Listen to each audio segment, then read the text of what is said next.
अगर आप एक रॉयनेट के ईपीएस संचालक हैं तो ये वीडियो आपके लिए काफ़ी महत्वपूर्ण साबित होने वाली है, क्योंकि आज की इस वीडियो में हम आपको कुछ महत्वपूर्ण पॉइंट बताने वाले हैं। दोस्तों, मेरा नाम है बिलाल खान और आप देख रहे हैं स्मार्ट शॉप। अगर आप एक रॉयनेट के ईपीएस संचालक हैं तो आपको पता होगा कि पिछले 2 दिन पहले एनपीसीआई की तरफ से एक नई गाइडलाइन को जारी किया गया था। किसी भी कंपनी के ईपीएस आईडी को लॉगिन करने के बाद आपको दिन में एक बार ई-केवाईसी करनी है, उसके बाद आपका ईपीएस का काम शुरू हो पाएगा। तो आज की इस वीडियो में मैं आपको बताने वाला हूं कि अगर आप ई-केवाईसी नहीं करते हैं तो आप कौन कौन से काम नहीं कर पाएंगे और कौन कौन से काम आप उस आईडी से कर सकते हैं। फॉर एग्जांपल, अगर आप एक रॉयनेट के ईपीएस संचालक है तो हम यहां पर रॉयनेट के बारे में बात करने वाले हैं कि आपकी रॉयनेट की आईडी जैसे आप लॉगिन करते हैं, लॉगिन करने के बाद क्योंकि बहुत सारे ईपीएस संचालक ऐसे हैं जिनके फैमिली मेंबर्स के नाम से वो आईडी को चला रहे हैं, हो सकता है कि डेली ये पॉसिबल ना हो कि आप अपने फैमिली मेंबर्स की फिंगर लगाकर ई-केवाईसी करा पाएं। तो अगर बाई चांस कभी ऐसा दिन आता है कि आप ई-केवाईसी नहीं करा पाते हैं तो क्या आपकी उस दिन आईडी काम नहीं करेगी? ऐसा बिल्कुल भी नहीं है।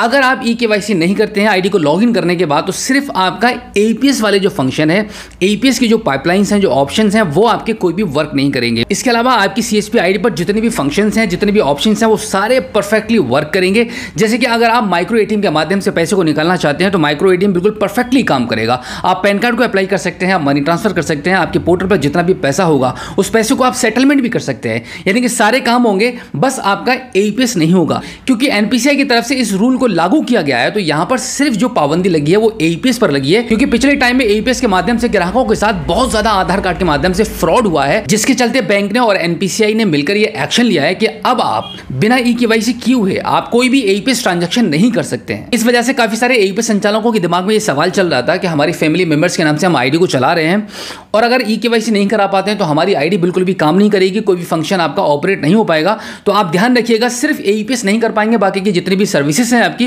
वो प्रॉपर आपके वर्क करेंगे अगर आप एक जेन्युइन ईपीएस संचालक हैं तो। अदरवाइज अगर आप कोई भी फ्रॉड करते हैं, जैसे कि आपने किसी भी ग्राहक के माइक्रो एटीएम में साथ में फ्रॉड कर दिया, तो हो सकता है कि आपकी वो सर्विस भी बहुत जल्दी बंद हो जाए। तो आप किसी भी तरीके के एक्स्ट्रा मनी विड्रॉल करने के या किसी भी प्रकार के फ्रॉड से बिल्कुल बचिए। आपको कोई भी गलत काम आपकी ईपीएस आईडी से नहीं करना है।